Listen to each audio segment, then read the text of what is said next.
Right, the big decisions that directors face in the UK if they're heading towards insolvency and liquidation.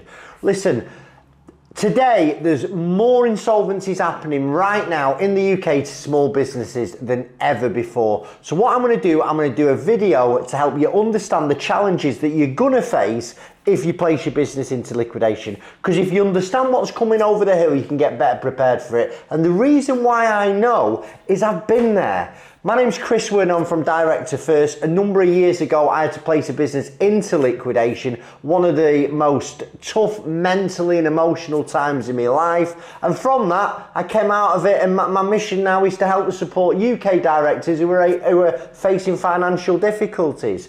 So the first thing that people have got to sort of get their head around is understanding liquidation and insolvency. So insolvency means you can't pay your debts when they fall due. Your liabilities are more than your assets. Somebody may have taken some legal action against your company, a CCJ, a stat demand, a winding up petition. If any of those things have happened to you, you're insolvent, okay? And one of the options is going to be putting the business into liquidation. And what that means is you can either put a business into liquidation voluntarily or compulsory. A compulsory liquidation is where you don't do anything and eventually one of your creditors serves a winding up petition on your company. You get a day in court. If you can't pay what's owed, the company is wound up by the courts. The other option is a voluntary liquidation where you go out and you find somebody like me, doesn't have to be me, to place the business into voluntary liquidation. We only work with licensed insolvency practitioners here at Director First. And what a licensed insolvency practitioner does is they formally close a company down. They start communicating with your creditors, HMRC, the banks, suppliers. They investigate the conduct of the director and put a report into the insolvency service. And there's all this stuff that you've got to really understand before you make a decision. Remember, this channel does hundreds and hundreds of videos for you if you're a director facing liquidation. Now, once you've got your head around insolvency and liquidation, you really need to start thinking about sort of the legal and regulatory requirements of becoming insolvent. Because if you're watching the channel now and you can't pay your debts when they fall due, you're on a time to pay arrangement with HMRC, you're struggling to pay back bounce back loans, C-bills, supplier debts, but you're insolvent. Now, when you're insolvent, your responsibilities change as a director, and that's news for a lot of people. Because in normal times, what you're supposed to do, you're there to generate, as a director of a limited company, responsibility is to shareholders, to generate profits, to distribute to shareholders. Now, them shareholders might just be you. But when you become insolvent, that changes. And your responsibilities now is to not make the creditors' positions any worse. So that might mean stopping trading. Not always, but you need to be careful about taking more customer deposits. Because if you take deposits with no intention of doing the job, you could be accused of wrongful trading and in some cases fraudulent trading. That's really serious. You can be made personally liable. Some people go to prison for that type of thing. More about that a little bit later on. But yeah, when you've become insolvent, you need to be really careful. Really want to start taking advice at that stage. You know, what your options are, can you trade through? It's important that once you become insolvent, but you're still continuing to trade, is you minute your thinking. Even if it's just sending an email to you, from you, saying, this is the reason why that we're continuing to trade. But the minute you become insolvent, that's really when you need to start taking advice. Now, the next thing that's going to be difficult for you, you've got your head around liquidation, you've got your head around that your responsibilities change, you're going to have to start communicating with people that you work with. Now, that could be suppliers that you owe money to. It could be your staff. It could be, you know, your loved ones. And that's really, really difficult because at some stage you've got to tell these people that actually the business is going to be closed and it might be going in a liquidation. If you go into a liquidation, it's highly likely some of your suppliers aren't going to get paid, or they're not going to get paid everything that they're owed. If you've got staff, they're going to be made redundant. Now that's a big decision. That's a big decision, and it's a tough thing to do. And I know because I've been there. You know, to actually sit down with someone who's worked with you, worked hard for you, to say, listen, you've got no job going forward. Really, really tough decision. And it sort of brings me on to my next point of something that's going to be quite tough to get your head around, is actually understanding what the redundancy entitlement is for your staff. Now, an insolvency practitioner should help you with this bit, but it's helpful for you to be armed with these facts. If your business becomes insolvent and you go into liquidation, staff are going to be due redundancy if they've been with you for over 2 years. Now, it's highly likely you won't have the money in the bank to pay the staff's redundancy. So you need to be aware that any shortfall in cash to pay redundancies, or let's say you've got no cash to pay redundancies, the redundancy payments office steps in and pays your staff what they're due in redundancy, okay? So the way that it works, I'll go into this in a little bit of detail because it's really important. When a business enters into liquidation at a creditors meeting, the insolvency practitioner can release something called basically it's a case reference number, and you give it to your staff and they go to the redundancy payments office. It's a government portal. They tap in their details, they put in how old they are, how many years service, what's their wage, have they got any unpaid wages. It gets submitted, and then the redundancy payments office will get confirmation from the insolvency practitioner that it's all correct, and your staff will be paid everything that they're due. And here's what they're going to be due. They get redundancy, okay? It's either a week or a week and a half for every year served. There is a cap on this, and it's capped at like £658 a week. They will get notice pay. So their notice pay could be up to 12 weeks notice pay, depending on what their contract says. Because most of the time, a liquidation happens, you've not been able to follow due process, and they're getting made redundant sort of out of the blue, if you will. So any of their notice pay will be paid from the government. But it's important to remember this. Let's say they're getting 12 weeks notice pay. It won't be paid from the government until 12 weeks after the liquidation. Their statutory redundancy will be paid a lot sooner. They'll also be paid holiday pay pro rata. So at the moment we're in April 2024. Let's say you're making someone redundant today and your holidays start from the 1st of June. They'll be entitled to claim their holidays that have accrued and not taken since the start of January. They can also claim for unpaid wages, okay? Again, a good insolvency practitioner or professional will help you understand what your staff are due and also how to communicate it to them, okay? This is a biggie, real biggie, are going to be a tough one for a lot of directors who are watching this. It's understanding personal liability in any type of insolvency.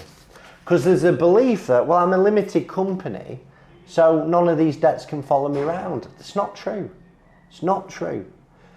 Although, when you set a limited company up, you have limited liability. The debts are the companies and they're not the directors. There are some circumstances that are quite common where a director may be made personally liable for some or all of business debts.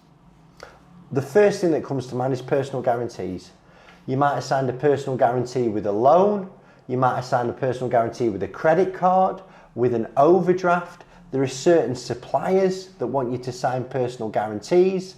There are certain C-bills above 250,000 where you'd have been asked to sign a personal guarantee. You'll have been maybe asked to sign a personal guarantee if you took a recovery loan. You may be personally guaranteed for some equipment or vehicles that the business have. And if the business ends and you throw the vehicles or equipment back, you may be pursued for any shortfall. So you need to understand this before you make any decisions, because you've got to have a plan to deal with personal guarantees after the fact. It's something we'll help you with. Another way that you might be made personally responsible for business debts in a roundabout way is if you've got an overdrawn director's loan account. Now, I've done lots of videos on this on the YouTube channel at Director First, but I'm just going to recap them for you today. A director's loan account is where once you close the business and stop trading, you, the director, owe the company money. You may know about it or you may not know about it, but essentially whenever you're taking money out of the company, generally speaking, directors will take a combination of salary and dividends, okay? So you might get £1,000 a month via the salary scheme, you might top it up 3 or 4 grand a month, what you class as a dividend, okay? Now, the dividends, okay, your business needs to be making profit to take a dividend, okay? Now, what happens, and this catches a lot of directors out, is towards the end of the business's revenues drop, costs increase, profits diminish, but the director continues to take the amount of money out of the business that they've always took, and in their head it's a dividend. But if there's no profits, then the company can't pay that dividend. And in an insolvency, it'll get converted to an overdrawn director's loan account. And an insolvency practitioner is going to ask you to pay it all back. Now, it's dead important that you understand this point. This point can make the difference between a real smooth insolvency or a nightmare that goes on for years. Listen, people do lose their houses in this scenario, but it is rare. The key for you is you've got to understand this position. You've really got to understand this before you make any decisions. That's what we do here at Director First. We get everything out on the table and we help you understand your position in full. And if you've got a director's loan account, every insolvency practitioner has the discretion to do a deal with you. You know, I've got one on at the moment. We've worked it out. He called me up. He says, Chris, it's a straightforward liquidation, this. I just want a quote to liquidate. When someone says that to me, straight away my alarm bells go off. I'm thinking, this guy's never been here before. He doesn't understand what could happen once he's in liquidation. And I said, listen, stop. I said, send me over your accounts. He hadn't done any accounts since 2022. And in 2022, he owed the company 1,200 quid. He only owed the company 1,200 quid. And had about 40 grand in the account. I said, well, what's happened to that money? And basically, he'd just taken it all and he traded a little bit more. So what we did is, his accountant had long gone by that time. So we had to do something called a transactional analysis. We went through all his bank statements, we went through his zero, and we worked out that he owed the company £45,000 there or thereabouts.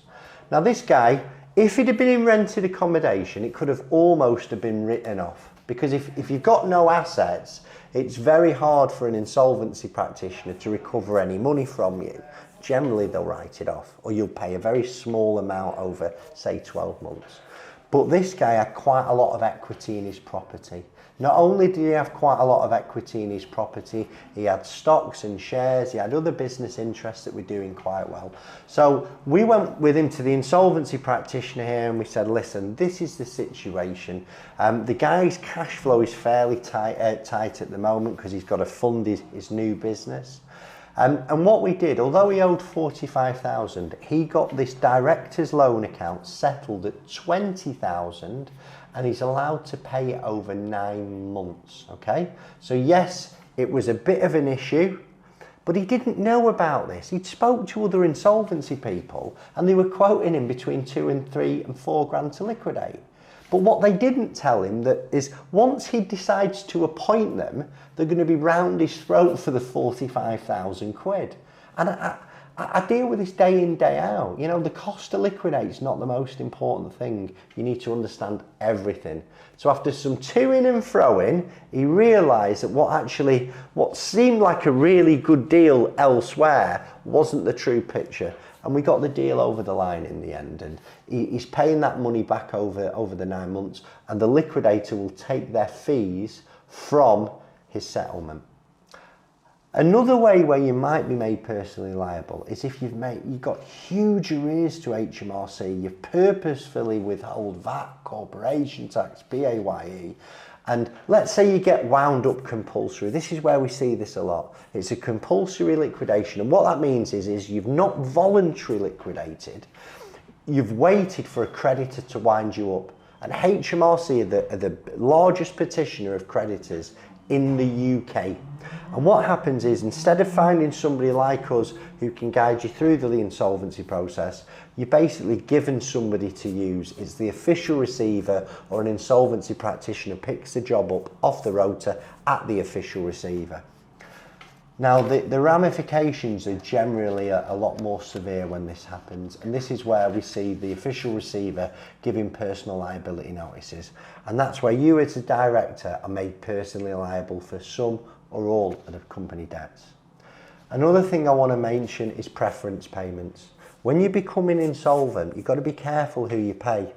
You can't, let's say you know you're insolvent, you know the end's nigh, but you owe your Auntie Geraldine 15 grand and you've got 20 grand in the account. But you also owe HMRC, suppliers, banks, loans, credit cards. You can't just pay your Auntie Geraldine, and if you do, it's a preference payment. And the insolvency practitioner is looking for things like that, and they'll go, right, you've paid your Auntie Geraldine, and if they can't get the money off your Auntie Geraldine, it's unlikely, they'll go for you. They'll go for you personally. And it's the same with something called an asset under a transaction under value. Lots of directors who have become insolvent will set up a new company. Okay, so let's say, I don't know, ABC Windows Limited has become insolvent, so the director sets up, I don't know, DEF UPVC, for argument's sake. And ABC has some vans, it has some machinery, it has some stock, it has some work in progress, but the guy's a bit of a tricky dicky.